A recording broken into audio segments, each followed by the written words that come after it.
From Royal Doc, Alan Lindeman. Doc, what's going on? How are you, sir? We're doing really well here, Neil. We're going to talk about pregnancy your way. It's very interesting the last couple weeks on your podcast how you've been talking about what kinds of tips and tricks. It's a very important information you bring to pregnant women that might not be involved, but we want to kind of go deeper into this. There's a deep dive in the book, but ultimately a lot of advice, right? Yes, that's the whole point. You're right, Neil. And So, yeah, do you know, let's start with the title. I was just thinking about this a couple days ago.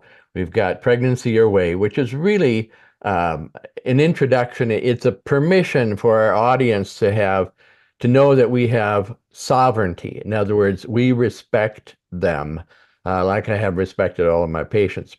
So sovereignty is the first half. The second half is autonomy, which means, again, it's respect. I respect you enough to tell you the things you need to do to have the very best pregnancy possible. So a little bit of time and a little bit of education, or a lot of education, I guess. it sounds like a lot of education, no doubt. And things. And it's from all your experience. Tell how much experience you had as an OBGYN. Well, I've delivered 6,000 babies, about, no maternal mortality, and it's been fun. And the thing about our book that makes it different from other books is this is, I'm a physician, and most books now about obstetrics or, prenatal books are not written by physicians. But this is my experience, which I've gained by listening to 6,000 moms. But practical advice, for example, which you're probably not going to get any other place, is like eating. How do you eat to avoid pregnancy? When I was a resident, we used to, on our first prenatal, we would give something called Bendectin, which is the morning sickness pill. But you can actually, you be very careful. You have two breakfasts, a little one while you stay in bed, then you have another breakfast, and it should be a big breakfast with all three food groups, protein, fat, carbs. And then you should eat like a diabetic, maybe four small meals and three big meals a day.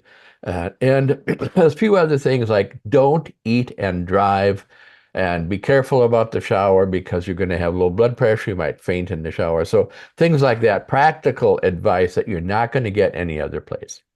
And that's the thing that when you came up with the title Pregnancy Your Way, it's basically you want to help women be in charge of their pregnancy versus allowing someone else to be.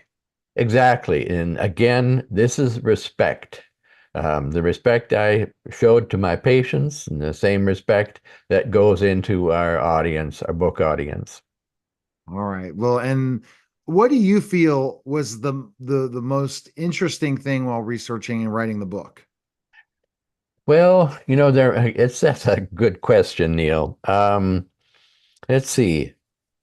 You know, okay, today I was just doing a new podcast, and it had to do, every time I try to figure out something interesting, something that people will need.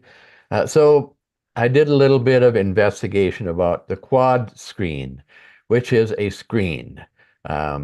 And so I think that was an interesting piece. The thing about screens is that they don't give you a diagnosis. In other words, they can test for Downs, which is trisomy 21, trisomy 18, neural tube defects. Um, so those three things. And the thing about it is sometimes these tests are wrong. So what do you do? How do you tell the patient cautiously, well, this is a test that can tell you something, but we're not necessarily sure what it's going to tell you. So I went through what is the difference between a screen and a test. A test will give you a diagnosis. A screen will give you a maybe. So anyway, I learned that. It's very interesting. And people can pick up your book. It's available on Amazon or at royaldocallen.com. And definitely Amazon. Appreciate it, Doc.